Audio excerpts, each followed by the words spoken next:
Asia কাপের trophy না নিয়েই মাঠ ছাড়ল ভারতের ক্রিকেটাররা। হাড্ডাহাড্ডি লড়াই শেষে পাকিস্তানকে হারিয়ে আবারও এশিয়া কাপের শিরোপা জেতে ভারত। এটি ছিল ভারতের এশিয়া কাপের নবমবারের মতো শিরোপা জয়।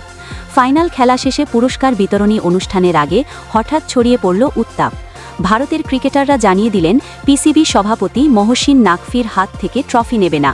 ফলে ফাইনালে ট্রফি না নিয়েই মাঠ ছেড়ে চলে যায় ভারতের ক্রিকেটাররা। এশিয়া কাপের আগে ভারত পাকিস্তান ম্যাচ নিয়ে নানা জটিলতা তৈরি হয়েছিল। পাকিস্তানের বিপক্ষে ম্যাচ খেলতে চায়নি ভারত। তবে সব সমস্যার সমাধান শেষে এবারের এশিয়া কাপে 3বার মুখোমুখি হয়েছে ভারত ও পাকিস্তান, যেখানে সব ম্যাচেই জয় পেয়েছে সূর্যকুমারের দল ভারত। তবে ফাইনাল ম্যাচ জয়ের পর প্রাইজ গিভিং সেরেমনি আয়োজন শুরু হতে দেরি হয়।